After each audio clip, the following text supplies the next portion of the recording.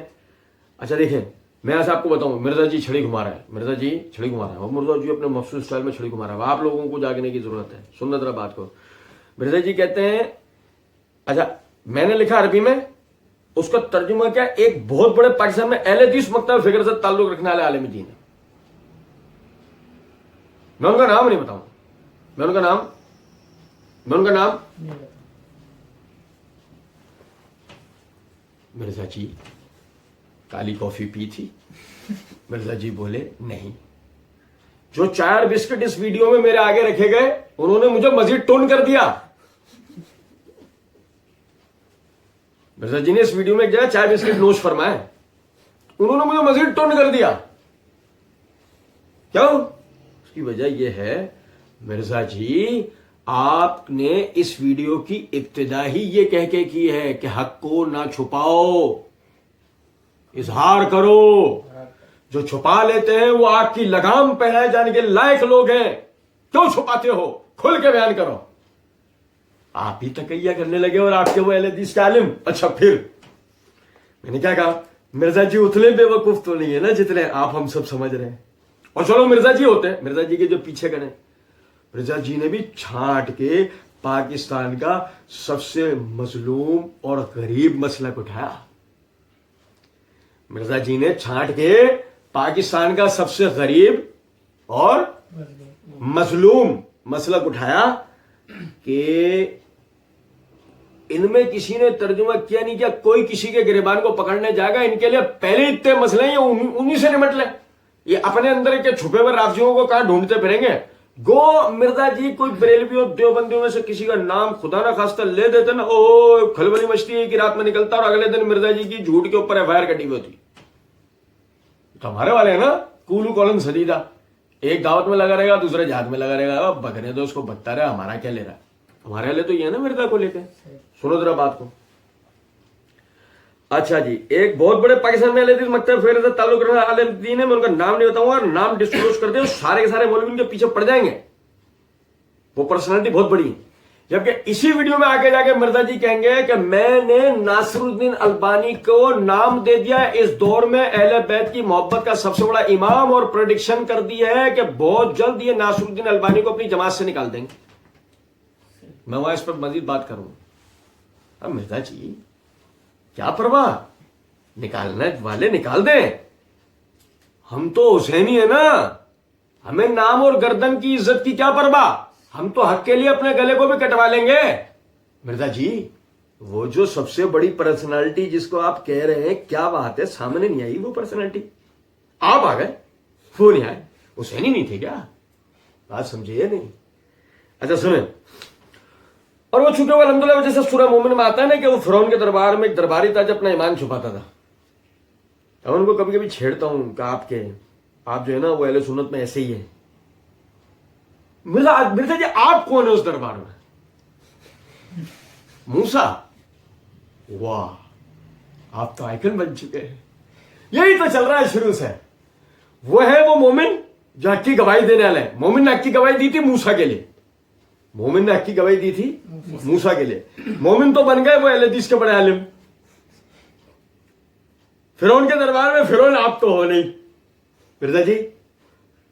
مرزا جی آپ تو ہو نہیں, بلکہ آپ تو لیل کراس کرنے والوں میں ہو گئے شاید, اور ہم گھر کو جانے والوں میں ہو گئے. سنو ذرا بات کو سنو توجہ سے.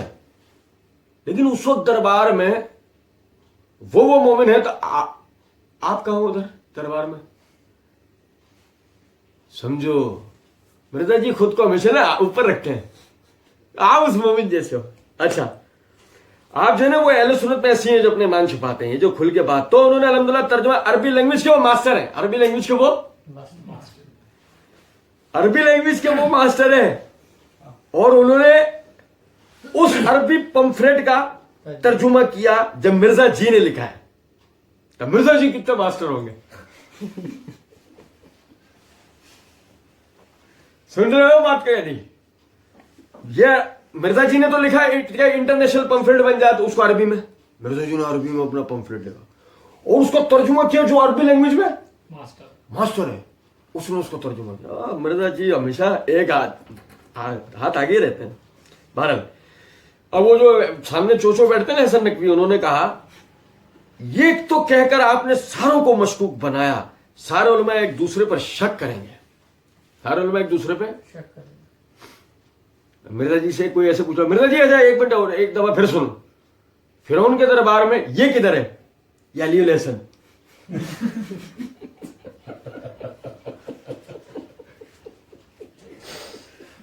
ایک منٹ, یہ جواب دینے سے پہلے یہ بتائیے گا, وہ مومن تو وہ تھا, یہ کدھر تھا؟ اسے بھی کہیں لاؤ, یہ کون ہے؟ اس دربار میں کہیں نہ کہیں ہوگا, اور میں بتاؤں یہ کہاں تھا اس دربار میں. یہ دربار میں وہ تھا کہ جس کو مخاطب کر کے کہا گیا تھا, اے حامان میرے لیے اتنی اونچی سیڑھی بنا کہ میں جس پہ چڑھ کے موسیٰ کے رب کو جھانک کر دے سکوں. سب بنانے میں ڈھاوا, یہ سارے لک میں یہی دیے جا رہا ہے وہاں بیٹھ کے. کچھ بات آ رہی ہے سمجھ؟ یہ کہہ کر آپ نے ساروں کو مشکوک بنا دیا ہے. سنت رہا بات, مرزا صاحب جواب دے رہے ہیں, سارے شک کریں اچھی بات ہے, تو پھر اس کی وجہ سے سارے کہیں کہ ہمیں حسینی ہوں. مرزا جی سے ہم کہیں گے مرزا جی وہ سورہ مومن میں ان کا تو ذکر آ گیا, اب آپ کا ہم ذکر بتاتے ہیں کہ آپ کا ذکر کہاں آتا ہے. سنو ذرا بات کو. یہ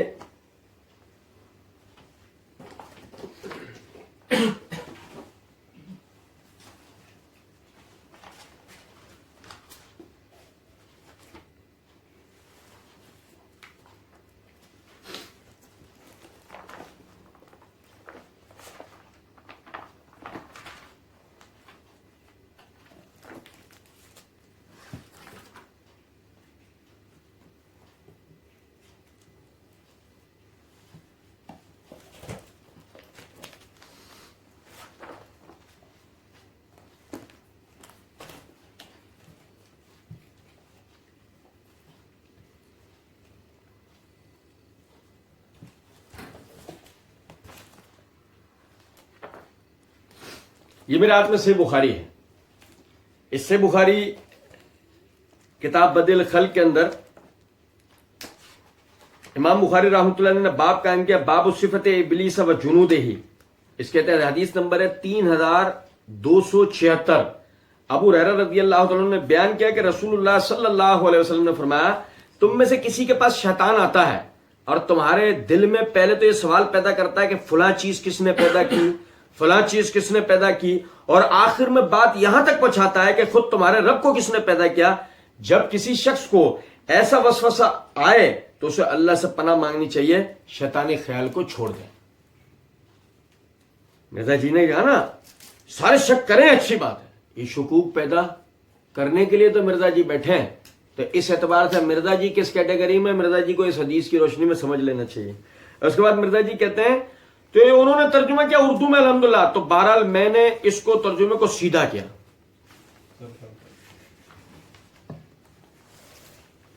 آپ اندازہ کریں, مطلب مرزا جی کی علمیت تک بھائی پہنچنا بڑا مشکل ہے یار.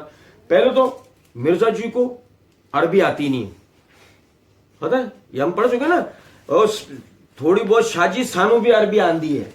مرزا جی کو وہ والی عربی جو عربی ہے وہ تھوڑی بہت آتی ہے. قرآن والی عربی مرزا جی کو الحمدللہ پوری آتی ہے بقول مرزا جی کے. مرزا جی نے پمفلیٹ لکھا انٹرنیشنل کرنے کے لیے اس کو عربی میں, اس کا ترجمہ پاکستان کے عربی زبان کے ماسٹر نے اس کا ترجمہ کیا. ماسٹر نے, عربی زبان کے ماسٹر نے ترجمہ کیا تھا, تو مرزا جی نے اس کو سیدھا کیا. تو مرزا جی تک کوئی پہنچ سکتا ہے, کمال. مرزا جی بہت زبردست. اب یہ وہ جگہ تھی کہ جہاں مرزا جی نے یہ جملہ کہا ہے. تھوڑی بہت شاجی سانو بھی عربی آتی ہیں, قرآن پاک کی الحمدللہ عربی مکمل آتی ہے, احادیث کی بھی وہ معاملات کر لیتے ہیں. اب تو معاملہ ہی نہیں, اب تو سافٹ ویئر ہے. یہ ہے مرزا جی کی کل کائنات, سافٹ ویئر. مرزا جی کی کل کائنات کیا ہے, تحقیقی سافٹ ویئر. آپ اس میں عربی ڈالیں ترجمہ بھی آ جاتا ہے, اب تو مسئلہ ہی کوئی نہیں. بہرحال یہ انہوں نے کیا, یہ میں اس لیے بتا رہا ہوں کہ کسی للو پنجو کا ترجمہ کیا ہوا نہیں ہے, باقی عربی ہے, جس کو شوق ہو وہ دیکھیں, عربی میں اردو میں ترجمہ ہوا, اس کے بعد اس کا ہندیوں میں ترجمہ کیا. ہمارے بھائی ہیں, پروفیسر ہیں انڈیا کے اندر, ٹھیک ہے, انہوں نے اپنے شوق سے کیا, وہ بھی اہل حدیث ہیں ماشاءاللہ. یعنی اہل حدیث عوام جو ہے نا الحمدللہ, اور میں یہ علماء بھی کہہ سکتا ہوں, ٹھیک ہے, اہل سنت میں سے وہ ٹاپ آف دا لسٹ میں ہے. میں ان سے اس لیے محبت کرتا ہوں, وہ حق کی آواز کی پشت پہ کھڑے ہو جاتے ہیں. یہ وہ باتیں ہمارے بعد نہیں اہل حدیث لارے لپے میں آ جاتے ہیں مرزا جی کے, یہ ہے وہ باتیں مرزا جی کی, یہ لارے لپوں میں آ جاتے ہیں. ابھی ذرا سنیں بات کرنا. اس کا اردو میں ترجمہ کیا ہے ہمارے وسیم بھائی نے, پروفیسر ہیں انڈیا کے اندر. پاکستان میں ایک اہل حدیث کے عالم تھے, مرزا جی نے نام نہیں لیا ان کا, لیکن انڈیا والے وسیم بھائی کا نام لے دیا. وسیم بھائی کے پیچھے کوئی پڑا, جبکہ مرزا جی آگے ہی کہہ رہے ہیں. اس لیے تو آپ حیران ہوں گے شاہ جی, انڈیا میں, نیپال میں, بنگلہ دیش میں, پاکستان میں تو میں بیٹھا ہوں نا, وہاں پر بھی میرے خلاف جمعے پڑھائے جا رہے ہیں. بریلوی, دیوبندی, اہل حدیث تین اور شیعہ بھی شاید پڑھاتے ہیں, ان کو بھی مطلب تکلیف. کہاں؟ انڈیا میں. تو مرزا جی سے کوئی پوچھو, مرزا جی آپ نے وسیم بھائی کا نام لے دیا انڈیا میں, تو ان کے پیچھے نہ پڑ جائیں لوگ. نہیں پڑے تو پاکستان والے کے پیچھے کیوں پڑتے ہیں؟ سارے کے سارے رسیاں ہیں, کوئی بھی ان میں سے سانپ نہیں. یہ مرزا جی کے جادو ٹونے کو سمجھے. مرزا جی کہتے ہیں ہمارے وسیم بھائی ہیں, پروفیسر انڈیا کے اندر, ٹھیک ہے, انہوں نے اپنے شوق سے ترجمہ کیا, ہے وہ بھی اہل حدیث, ہے وہ بھی اہل حدیث. مرزا جی کا پمفلیٹ کی پروف ریڈنگ کی شیخ زبیر علی دین ہے, وہ کون ہے؟ اہل حدیث. مرزا جی کے اس پمفلیٹ کو عربی میں لکھا, وہ کون ہے؟ اہل حدیث. مرزا جی کے اس عربی لکھے ہوئے کا ہندی میں ترجمہ کس نے کیا؟ وہ بھی اہل حدیث. اردو میں ترجمہ کس نے کیا؟ مرزا جی کہہ رہے ہیں انہوں نے اپنے شوق سے کیا, وہ بھی اہل حدیث ہے ماشاءاللہ. انہیں اہل حدیث عوام جو ہے نا الحمدللہ, اور میں یہ علماء بھی کہہ سکتا ہوں, انہیں عوام ہوئے علماء, ٹھیک ہے, اہل سنت میں سے وہ ٹاپ آف دا لسٹ ہے. کون؟ اہل حدیث ٹاپ آف دا لسٹ میں سے. میں ان سے اس لیے محبت کرتا ہوں, وہ حق کی آواز کی پشت پہ کھڑے جاتے ہیں. اہل حدیث حق کی آواز کی پشت پہ کھڑے جاتے ہیں. سمجھ رہے بات؟ اچھا اب دیکھیں, یہ جو اہل حدیث حق کی آواز کی پشت پہ کھڑے ہوتے ہیں نا, ادھر آپ نوٹ کیجیے گا. مرزا جی نے دوسرے مقام پہ کہا اہل حدیث کی عوام جو ہے نا وہ کتاب و سنت پہ چلتی ہے. اہل حدیث کی عوام جو ہے نا وہ کتاب و سنت پہ چلتی ہے. مرزا جی کہتے ہیں اسی ریکارڈنگ میں پھر کہوں گا, اہل حدیث سب سے بڑے گستاخ ہیں صحابہ کے. اسی میں کہا, پڑھیں گے ہمارے. اہل حدیث سے میں بے پناہ محبت کرتا ہوں. اہل حدیث کتاب و سنت پہ چلتے ہیں. اہل حدیث جو ہے وہ حق کی آواز کی پشت پہ کھڑے رہتے ہیں. اور مرزا جی نے اسی ویڈیو میں کہا ہے کہ اہل حدیث سب سے بڑے گستاخ ہیں صحابہ کے. اہل حدیث سب سے بڑے گستاخ ہیں صحابہ کے. آپ نے جو 72 صحیح الاسناد احادیث کا جو مجموعہ لکھا, واقعہ کربلا صحیح اسانید کی روشنی میں, اس کی پروف ریڈنگ کرنے والا اہل حدیث, بقول آپ کے عربی میں سے ترجمہ کرنے والا اہل حدیث, ہندی میں ترجمہ کرنے والا اہل حدیث. لیکن سب سے بڑے گستاخ بھی صحابہ کے کون ہیں؟ مرزا جی سے کوئی پوچھے کب پی لو گے کالی کافی تم, پی لو بھائی, یہ تمہاری ٹن کی اترے, یہ تم ٹن گھوم رہے ہو, یہ ختم ہوئے سلسلہ. مطلب اہل حدیث حق کی آواز کی پشت پہ کھڑے ہیں, اہل حدیث کتاب سنت پہ چلنے والے, اہل حدیث سب سے بڑا غصہ ہے. پتہ نہیں ان باتوں کا آپس میں کس طرح کی اٹیچمنٹ ہے. اچھا جی آگے دیکھیں. مرزا جی کہتے ہیں کہ الحمدللہ, تو یہ انہوں نے ہندی میں ترجمہ کیا, تو میں نے ان کو مبارکباد پہ اپنے بھو کو کہا, وہ واٹس ایپ یوز کرتے ہیں کہ بھو کو کہا, پتا ہم نے بہت دفعہ یہ جملہ لکھا. مرزا جی اتنی روانی میں بولتے ہیں, میرے سے بھی زیادہ. تو مرزا جی جو ہے نا وہ پتہ نہیں کیا یہاں جملہ بول رہے تھے واللہ عالم, تو وہ میں نہیں سمجھ پایا, میری غلطی بھی ہو سکتا ہے. میں نے کہا کہ ان کو میری طرف سے کلپ بنا کر بھیجیں خود مبارکباد کا. میں نے ان کو ای میل بھی کیے کہ آج آپ نے انڈیا کے ناسویوں پہ علمی ایٹم بم گرا دیا ہے. اس کا جو ہندی میں ترجمہ ہو گیا, کیونکہ اہل حدیث کی عوام اور اس طریقے سے دیوبندی بریلوی کی عوام الناس تو احادیث کی ماننے والی ہے. عوام الناس تو احادیث کی ماننے والی ہے. وہ تو اپنے علماء کا گریبان پکڑے گی, وہ اپنے علماء کا گریبان پکڑے گی. مرزا جی سے کوئی بولے مرزا جی یہ کہا تھا دربار میں, ایک تو یہ بات, پھر دوسری بات سنیں ذرا, پھر دوسری بات یہ آپ کو کیا ہو جاتا ہے. اچھا اس سے اسکرپٹڈ لوگ ہیں, اس کو اسکرپٹ لکھ کے دینے والے, اس سے جو یہ رٹوا کے اس سے جو ڈائلگس بلوا رہے ہوتے ہیں وہ بھی یقین کرو پتہ نہیں کیسے لوگ کر رہے ہیں. رسل تو کروایا کریں مرزا سے, کیا بولتا چلے آتا ہے, پیچھے کچھ بول رہا ہوتا آگے کچھ بول رہا. اہل حدیث کی عوام اس طریقے سے دیوبندی بریلوی کی عوام الناس تو احادیث کے ماننے لے, وہ اپنے علماء کا گریبان پکڑے گی. جبکہ اسی ریکارڈنگ میں مرزا جی کہہ چکے ہیں بطور خاص عوام الناس کے لیے شاہ جی کہ جنہیں احادیث کے صحیح یا ضعیف ہونے کی پہچان نہیں ہوتی جب تک کہ ان کی کوئی رہنمائی دوسرا نہ کر دے. وہ کہتے ہیں ان بیچاروں کو, اور وہ اتنے للو پنجو ہیں کہ ان کو پتہ نہیں چلتا کہ صحیح اور ضعیف کیا ہے. مرزا جی عوام تب یہ ہے جس کو تم بتا کے آ چکے ہو. عوام تو بیچاری غریب یہ ہے, اور بلکہ عوام تو وہ ہے کہ جس کو آپ تفسیر قرآن لیکچر نمبر 312 میں کہہ چکے ہیں کہ آج کے کمزور مسلمان کو آپ بینیفٹ آف ڈاؤٹ دے سکتے ہیں, اس کو پتہ نہیں, اس کو تو جو ٹوٹا پھوٹا دین پہنچا. تو علماء کا گریبان یہ عوام کہاں سے پکڑے گی مرزا جی؟ اور آپ اگر یہ سمجھتے ہیں کہ علماء کا گریبان یہ عوام پکڑے گی تو پھر ہم آپ کو ایک نقطہ بتاتے ہیں. آپ اپنی عوام کو بولے ہمارا گریبان پکڑے, وہ ہمارا گریبان پکڑیں گے, ہم بولیں گے ہم مرزا جی کے آگے اعتراف جرم کرنے کو تیار ہیں, بلائے مرزا جی. پھر مرزا جی اعتراف جرم آپ کے سامنے کریں گے, آپ آؤ گے نہیں؟ تو بتائیں عوام کہاں جائے گی سوائے اس کے کہ بینیفٹ آف ڈاؤٹ کس کو گیا؟ آپ کو. بینیفٹ آف ڈاؤٹ کس کو گیا؟ مرزا جی کو.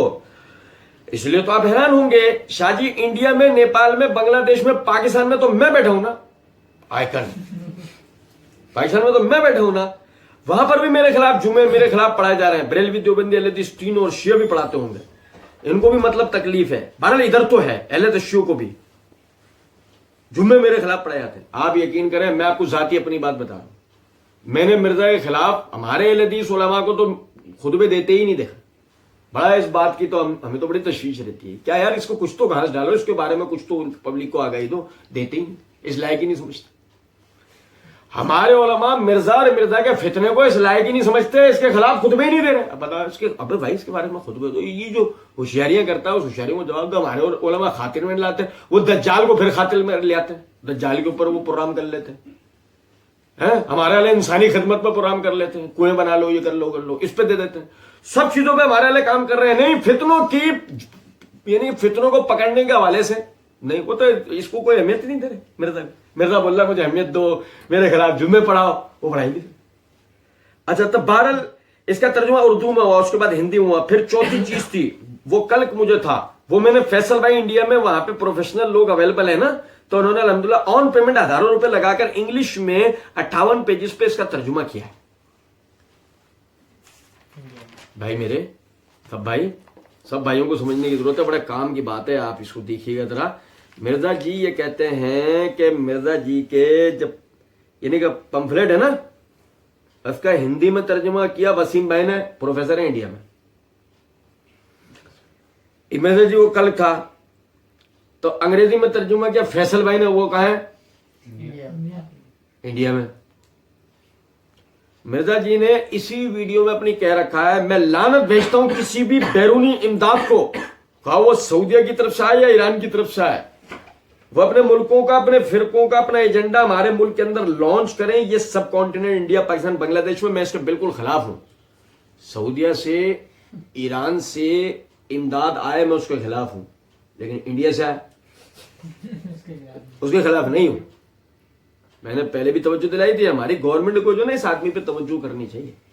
ٹھیک ہے, اور سنیں ذرا اس بات کو کہ جی ہندی میں ترجمہ کیا وسیم بھائی نے انڈیا لے, فیصل بھائی نے ترجمہ کیا انڈیا لے, مزید فیصل بھائی نے مزید بھی ایک کام کیا, کیا آن پیمنٹ ہزاروں روپے لگا کر انگلش میں اس 58 پیجز پہ اس کا ترجمہ کیا. ہزاروں روپے لگا کر فیصل بھائی نے. آئی کچھ سمجھ میں بات ہے؟ ایسے مرزا کی فنڈنگ ہوتی ہے. مرزا کی اس طرح فنڈ, لوگ اس کے اوپر پیسے لگاتے ہیں, لوگ مرزا کے اوپر پیسے لگاتے ہیں. جس رافضیت کو یہ پھیلانا چاہتا ہے لوگ اس کے اوپر پیسے لگاتے ہیں. اور سنیں ذرا بات, پھر ایک اور چیز بھی ہے, وہ میں نے فیصل بھائی انڈیا میں وہاں پہ پروفیشنل لوگ اویلیبل ہیں. پروفیشنل لوگ کہاں اویلیبل ہیں؟ سمجھا کریں, مرزا جی کی بڑی نظر ہے انڈیا پہ, مرزا جی کی انڈیا پہ بڑی گہری نظر ہے مرزا جی کی. اچھا سنیں, کہتے ہیں یہ انٹرنیشنل بوم ہے, ہم نے ناسبیوں کے سروں پہ پھینک دیا ہے. واقعہ کربلا کا حقیقی پس منظر 72 صحیح الاسناد احادیث کی روشنی میں, جس میں 150 روایتیں ہیں. اور اب میں اس میں ایک تلخ جملہ بولوں گا شاہ جی, کیونکہ آپ بھی اہل حدیث کی طرف جھکاؤ رکھتے ہیں, اور اس لیے کہ یہ کفایت اللہ سنابلی صاحب کی لکھی ہوئی جھوٹی تاریخ نہیں ہے. انڈیا کا جو وہ ناسبی مولوی ہے, پاکستان میں اس کا وہ ایک بزرگ ہے, تقریباً نیم ناسبی ہیں, میں مکمل نہیں کہتا, صلاح الدین یوسف صاحب, یہ ان کی لکھی ہوئی جھوٹی تاریخ نہیں ہے جو کوڑ کباڑ انہوں نے حکمرانوں کی لکھی ہوئی تاریخ میں سے نکال کے یعنی نکال کے جو مرزا جی کہتے ہیں بیان کرا. اچھا سنیں, مرزا جی یعنی ویسے تو مرزا جی یہ تاثر دے رہے نا کہ میں اب تلخ جملہ بولوں گا شاہ جی, کیونکہ آپ بھی اہل حدیث کی طرف جھکاؤ رکھتے ہیں. اور شاہ جی بس سارے اہل حدیث کی طرف جھکاؤ رکھتے ہیں, تو ہم کس کی طرف جھکاؤ رکھتے ہیں؟ سارے رافضی نیم رافضی اہل حدیثوں کی طرف جھکاؤ رکھتے ہیں. کون سے اہل حدیث کو ہم پتہ نہیں, کوئی ہم یادداشت بھول گئے ہیں یا کوئی آج ہی آج اہل حدیث ہوئے گا, میں اہل حدیث ہوگا نہیں پتا. سنیں ذرا بات کو. بہرحال مرزا جی کہتے ہیں کہ یعنی کہ یہ اس لیے کہ یہ کفایت اللہ سنابلی صاحب کی لکھی ہوئی جھوٹی تاریخ نہیں ہے. انڈیا کا وہ جو ناسبی مولوی ہے, پاکستان میں اس کے وہ ایک بزرگ ہے, تقریباً نیم ناسبی ہے, میں مکمل نہیں کہتا, صلاح الدین یوسف صاحب, ٹھیک ہے, یہ ان کی لکھی ہوئی جھوٹی تاریخ نہیں ہے جو سے نکال گئے ہیں بھائی. اچھا, مرزا جی نے اپنی اسی ویڈیو میں کہا, انہوں نے مودودی صاحب پہ اعتراض کیا تھا کہ جی مودودی جو ہے وہ تاریخ لکھتا ہے. بالکل ٹھیک کیا ہے مودودی نے تاریخ لکھ کے. جب تم جھوٹی تاریخیں بیان کرتے ہو تو مودودی صاحب کو حق نہیں انہی اہل سنت کی کتابوں میں سے سچی تاریخ بیان کریں جو فٹ ان بیٹھتی ہے حدیث کے اندر. مرزا جی سے پوچھے, مرزا جی یہی کتاب ہے؟ ہاں یہی کتاب. مودودی صاحب نے انہی کتابوں میں لکھا, یہی کتاب ہے. ہاں, تو آپ نے تو کہا کہ یہ جھوٹی تاریخ ہے, حکمرانوں نے لکھوائی. مودودی لکھے تو جب یہ تاریخ صحیح, صلاح الدین یوسف لکھے تو جب یہ تاریخ کوڑ کباڑ حکمرانوں کی لکھائی. ہاں بھائی سمجھو کچھ بات کو نہیں. اچھا پھر آگے دیکھیں, اسی ویڈیو میں مرزا صاحب کہتے ہیں مولانا اسحاق صاحب اپنی طرف سے تو نہیں کہہ رہے, ابن کثیر میں بھی لکھا ہے, اسی طریقے سے اسود الغابہ میں بھی موجود ہے. یہ مرزا نے ایسے ہی کہا اسود الغابہ, یہ ہم وہاں پر پڑھیں گے انشاءاللہ, اور الاصحابہ میں موجود ہے, اور کتابوں کے اندر اہل سنت کی جو تاریخ کی کتابیں ہیں خلفائے راشدین کے اوپر, باقی اصحاب کے اوپر, اس میں یہ چیزیں موجود ہیں. اسحاق صاحب نے جو لکھا وہ اہل سنت کی تاریخ میں موجود ہے, اور وہ صحیح, وہ ابن کثیر نے بھی لکھا, سب نے لکھا. لیکن اگر وہی صلاح الدین یوسف لکھے یا وہ کفایت اللہ سنابلی لکھے تو وہ ناسبی, نیم ناسبی, کوڑ کباڑ, جھوٹی تاریخ, حکمرانوں کی لکھوائی ہوئی. میں ایسے ہی تو مرزا جی کے لیے نہیں کہتا نا کہ جنوں میں بکرا ہوں جانے کیا, خدا نہ کرے سمجھے کوئی, بگے جا رہا ہے پبلک. مرزا جی نے کمال کر دیا, مرزا جی نے کمال, مرزا جی نے کمال پتہ ہے کس چیز میں کیا ہے؟ مرزا جی نے کمال صرف ڈرامے بازیوں میں کیا ہے. مرزا جی نے کامرشپ والی حرکت کی ہے, لینے کے بعد کچھ اور دینے کے کچھ اور. مرزا جی کے اپنے لیے اصول کچھ اور ہیں, دوسروں کے لیے اصول کچھ اور ہیں. یہ تاریخ کی کتابیں جب کفایت اللہ سنابلی صاحب جیسے, صلاح الدین یوسف صاحب جیسے محققین بیان کرتے ہیں, مرزا جی کے گلے میں اٹک جاتی ہے نا, تو مرزا جی فوراً وہ بیوہ یتیم مسکین عورتوں کی طرح چوڑیاں توڑ کے ہائے ہائے ہائے ہائے کرنا شروع جاتے ہیں فوراً, ہائے نے میرا قسم مار دیا. مرزا جی فوراً ہائے پینا شروع ہو جاتا ہے. اور جیسی باری آئے نا مرزا جی کے ابو جی کی, ناراض نہیں ہونے کی بات ہے. کیوں؟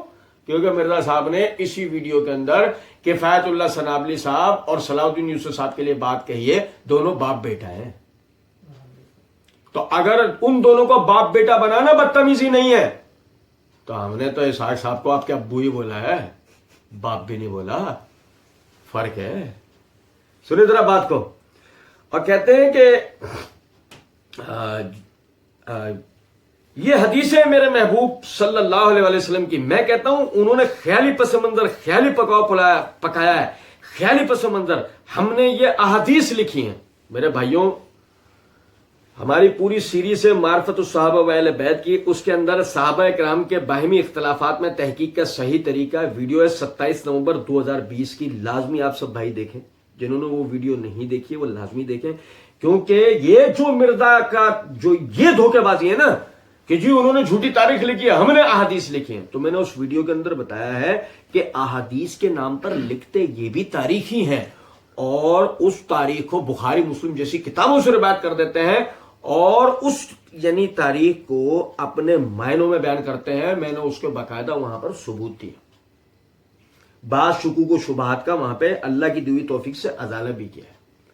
تو لہذا یہ اس کا کہنا کہ ہم نے احادیث لکھی ہیں، میں دھوکہ دینے والی بات ہے، اور ہم یہ کہتے ہیں ان احادیث کا فہم یہ اپنے علماء سے صحیح کہتے ہیں، اپنے علماء سے یہ پوچھ کر چلیں، ان کو کہیں ہم نے یہ احادیث لکھ دی ہیں، ہمارا کام تو یہی تھا جو شیخ زبیر صاحب نے بھی آپ کو نقوی صاحب کہا تھا کہ علی کا کام تھا کہ حدیثیں لکھ دی ہیں، میں نے فہم تو لکھا ہی نہیں ہے اس کے اوپر، تو یہ فہم ان کے سامنے خود اپنی پبلک کو اس کے اوپر درس دے لیں، بس یہ اپنے پبلک کو اس پر درس دے لیں، بس یہ ہماری آخری بات، اس کے بعد ہم آگے کنٹینیو کریں گے۔ سنیں ذرا بات، مرزا جی کہتے ہیں کہ ان احادیث کا فہم یہ اپنے علماء سے پوچھ لیں، ان احادیث کا فہم یہ اپنے علماء سے پوچھ۔ ہم کہیں گے مرزا جی آپ نے اسی ویڈیو کے اندر تو کہا ہے کہ عوام وہ علماء پر اعتماد نہیں کرتی ہے، عوام علماء پر آپ کی عبارت ہے، آپ نے اسی ویڈیو کے اندر باقاعدہ یہ بات کہہ دی ہے کہ آپ نے یہ بات لکھی کہ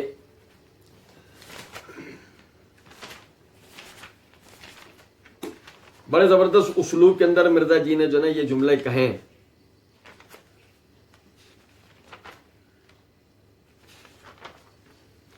میرے بھائیوں آج سوشل میڈیا کا دور ہے، میڈیا گائیڈڈ لوگ ہیں، لوگ جو ہیں وہ علماء کی تقریریں نہیں سنتے، وہ ان سے متنفر ہیں، جمعے والے دن بھی بالکل اینڈ پہ پہنچتے ہیں، اور ویسے ہی علماء نے اپنا کریکٹر بھی اس طریقے سے ریپرزینٹ کیا ہے کہ وہ ان پر اعتماد نہیں کرتے۔ تب مرزا جی سے کوئی پوچھے گا مرزا جی آپ ہی نے تو شروع میں کہا علماء پہ عوام اعتماد ہی نہیں کرتی، تو آپ ہی کی سنے گی؟ آپ جو چورن بیچیں گے وہی کھائیں گے لوگ۔ اچھا ان کو کہا ہم نے احادیث لکھ دی ہیں، ہم نے یہ احادیث لکھ دی ہیں، مروان کا ذکر آپ مرزا جی جہاں لکھتے ہیں وہ حدیث ہوتی ہے، چاہے میں نے بخاری سے لکھو یا مسلم سے، مرزا جی بولے وہ حدیث ہوتی ہے، بولے مرزا جی ڈوب کے مر جاؤ نا، جا کے کسی سے حدیث پڑھو نا، اصول حدیث علم حدیث کسی سے تو پڑھ لو جا کے۔ اب آپ یعنی ایک تابعی کو اگر رسول اللہ صلی اللہ علیہ وسلم کے زمانے میں بتاؤ اور اس واقعے کو حدیث بنا دو تو آپ سے بڑا جاہل جنگلی کون ہو سکتا ہے؟ سوچنے کی بات ہے۔ اچھا جی کہتے ہیں کہ شیخ زبیر صاحب نے بھی آپ کو نقوی صاحب کہا تھا کہ علی کا کام تھا کہ حدیثیں لکھ دی ہیں، بس شیخ زبیر صاحب سے ایک مرزا علی ہی ٹیلی فونک رابطہ نہیں رکھتا تھا، یہ بھی الگ سے رکھتا تھا بھائی، لیکن یہ پتہ نہیں لگا فرعون کی دربار میں کہا، یہ نہیں پتہ لگ رہا، یہ بڑا مشکوک آدمی ہے۔ بہرحال اس کے اوپر تو یہ فہم ان کے سامنے خود اپنی پبلک کو اس کے اوپر درس دے لیں، بس اس کے اوپر یہ ہم مرزا جی کی بات پر پہلے عمل کر چکے ہیں، ہم نے معرفت الصحابہ و اہل بیت کے اوپر یعنی پورے دروس دیے ہیں اللہ تعالیٰ کے فضل و کرم سے، 10 موضوعات کے اوپر ہم نے تقریباً 4500 پر دروس جو ہے وہ بھائیوں کو دے دیے ہیں۔ یہ ریکارڈڈ جو ہے الحمدللہ یوٹیوب چینل پر ہمارے موجود ہے، محمدی لائبریری کے نام سے چینل ہے، فیس بک کے اوپر پیج ہے محمدی لائبریری کے نام سے، تمام بھائی اس کے اوپر دیکھ سکتے ہیں۔ اس کے اندر بنیادی جتنے علمی نکات ہیں صحابہ کی معرفت اور اہل بیت کی معرفت کے والے سے، اور اسی والے سے جو بنیادی جو ایسی باتیں ہیں جن کو اگر ہم سمجھ لیں، سیکھ لیں، پڑھ لیں، تو یقین کریں جس طرح آپ نوٹ کر رہے ہوں گے کہ میں مرزا کو پکڑ رہا ہوں، ایسے مرزا جسے تمام لوگوں کو آپ بھی پکڑ سکتے ہوں گے اگر آپ نے وہ 10 نکات مکمل سن سمجھ سیکھ لیے۔ اللہ رب العزت توفیق دے، وما علینا الا البلاغ۔